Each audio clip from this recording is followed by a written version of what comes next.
The Art of War by Sun Tzu, translated by Lionel Giles. Part 1. Laying Plans. Sun Tzu said, "The art of war is of vital importance to the state. It is a matter of life and death, a road either to safety or to ruin. Hence it is a subject of inquiry which can on no account be neglected. The art of war, then, is governed by 5 constant factors, to be taken into account in one's deliberations when seeking to determine the conditions obtaining in the field. These are 1. The moral law, 2. Heaven, 3. Earth, 4. The commander, 5. Method and discipline. The moral law causes the people to be in complete accord with their ruler, so that they will follow him regardless of their lives, undismayed by any danger. Heaven signifies night and day, cold and heat, times and seasons. Earth comprises distances, great and small, danger and security, open ground and narrow passes, the chances of life and death. The commander stands for the virtues of wisdom, sincerity, benevolence, courage, and strictness. By method and discipline are to be understood the marshalling of the army in its proper subdivisions, the graduations of rank among the officers, the maintenance of roads by which supplies may reach the army, and the control of military expenditure. These 5 heads should be familiar to every general. He who knows them will be victorious.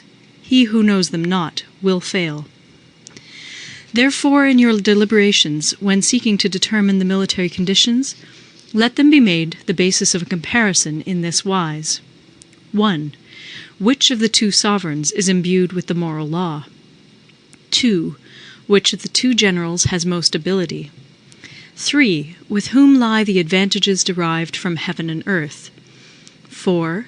On which side is discipline most rigorously enforced?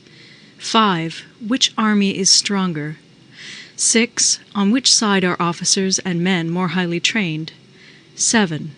In which army is there the greater constancy both in reward and punishment? By means of these 7 considerations I can forecast victory or defeat. The general that hearkens to my counsel and acts upon it will conquer. Let such a one be retained in command. The general that hearkens not to my counsel nor acts upon it will suffer defeat. Let such a one be dismissed. While heeding the profit of my counsel, avail yourself also of any helpful circumstances over and beyond the ordinary rules. According as circumstances are favorable, one should modify one's plans. All warfare is based on deception. Hence, when able to attack, we must seem unable. When using our forces, we must seem inactive. When we are near, we must make the enemy believe we are far away. When far away, we must make him believe we are near. Hold out baits to entice the enemy, feign disorder, and crush him. If he is secure at all points, be prepared for him. If he is in superior strength, evade him. If your opponent is of choleric temper, seek to irritate him. Pretend to be weak, that he may grow arrogant. If he is taking his ease, give him no rest.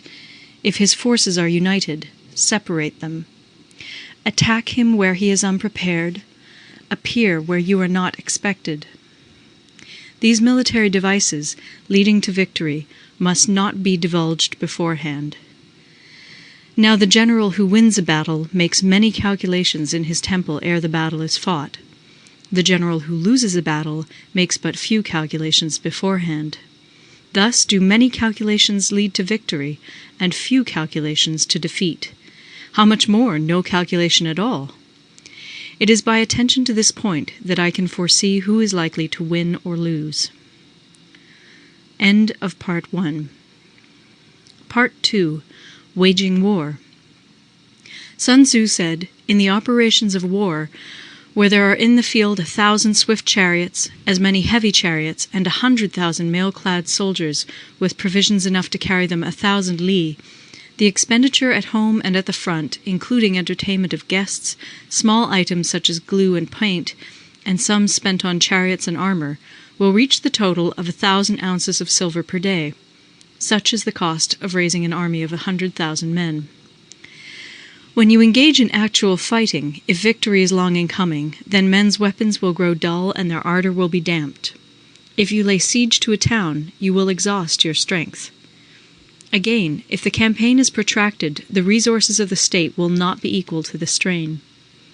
Now, when your weapons are dulled, your ardor damped, your strength exhausted, and your treasure spent, other chieftains will spring up to take advantage of your extremity. Then no man, however wise, will be able to avert the consequences that must ensue. Thus, though we have heard of stupid haste in war, cleverness has never been seen associated with long delays. There is no instance of a country having benefited from prolonged warfare.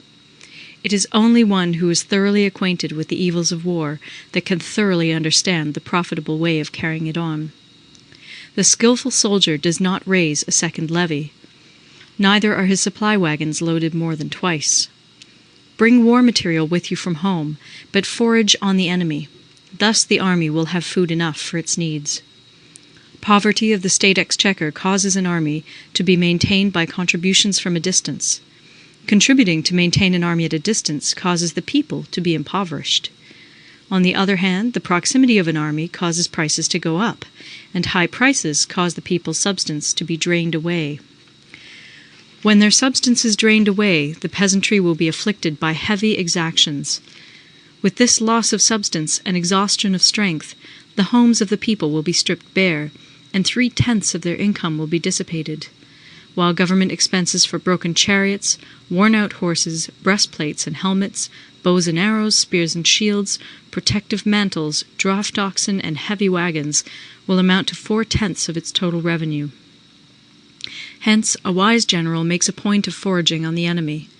1 cartload of the enemy's provisions is equivalent to 20 of one's own, and likewise a single picul of his provender is equivalent to 20 from one's own store. Now, in order to kill the enemy, our men must be roused to anger. That there may be advantage from defeating the enemy, they must have their rewards. Therefore, in chariot fighting, when 10 or more chariots have been taken, those should be rewarded who took the first. Our own flags should be substituted for those of the enemy, and their chariots mingled and used in conjunction with ours. The captured soldiers should be kindly treated and kept. This is called using the conquered foe to augment one's own strength. In war, then, let your great object be victory, not lengthy campaigns. Thus it may be known that the leader of armies is the arbiter of the people's fate, the man on whom it depends whether the nation shall be in peace or in peril. End of Part 2.